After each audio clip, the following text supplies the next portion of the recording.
So in, all Vedic practice, not just Vedic meditation, but, all like Indian traditions that work with Sanskrit or work with the sounds of Sanskrit, we talk a lot about how there are specific properties in Sanskrit that make it a very powerful language for altering consciousness or a sacred invoking language.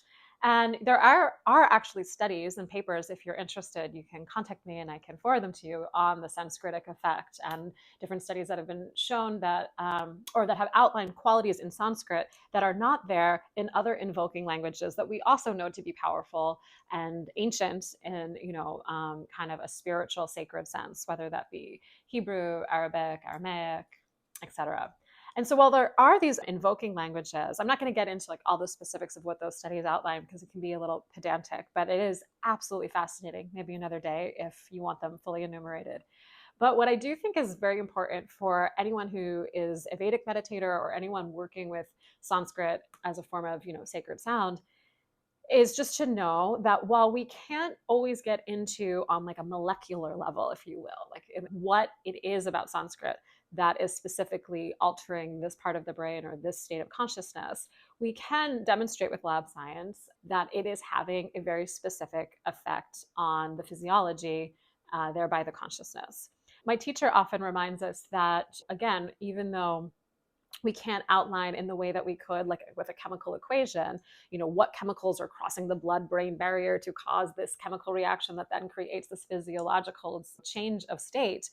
We do know that Sanskrit's the only invoking language that we at least know of that claims to be onomatopoeic, meaning that the form that it is invoking is inherently tied up in the sound, so that the word for table in Sanskrit is actually a cousin of that primordial sound that in nature exists, that is like the kind of echo, if you will, of table.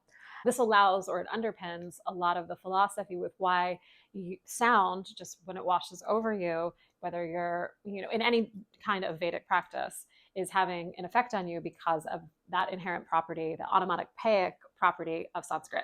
Now, that's not something you can easily, prove with a double-blind study, right? But it is interesting that no other language that's used in sacred circumstances would claim that about itself.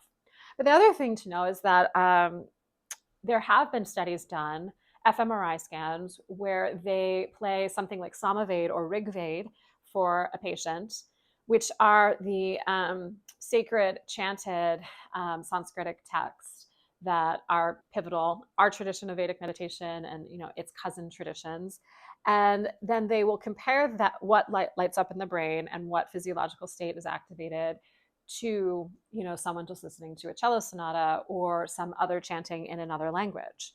And what they find is that the default mode network, which we know is something that's also activated by psychedelic use or holotropic breath work, any kind of altered state of consciousness, the default mode network is usually undergoing some change of state or activation. And that actually gets lit up with listening to things like Sama Veda or Rig Veda, versus it's not necessarily activated in just listening to music or just listening to some non-Sanskrit based language chanted. So we can't actually tell you exactly what is always being affected in terms of this part of the brain or this chemical reaction, but we can veritably see that this exposure to this language, this sound, and the whole gestalt of it is having a veritable effect on the body and thereby the consciousness in a way that a more controlled or neutral exposure to sound is not having. So there is something to Sanskrit, and some of it is still a mystery, and some of it is being outlined in papers like the Sanskrit effect. That's part of like the fascinating thing of working with it, right? We could conjecture, is it the juxtaposition of how many vowels to consonant shapes? Is it the presence of nasal consonants that allow for kind of elongation of certain overtones or this or that?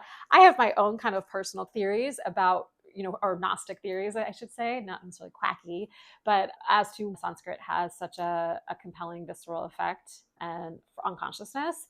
But again, we'll see if the technology gets sophisticated enough in the coming years to be able to more easily isolate and prove things. Meditation is really a practice of self-inquiry. It's a way, Gnostic or self-knowing, and that kind of self-directed inquiry, and knowing in a visceral sense, not just an academic or an intellectual sense. So in many ways, the surrender to an experience of the power and the effect of it is as, or perhaps even more important than just an intellectual understanding. We want intellectual context. We want credence for what we're doing, absolutely.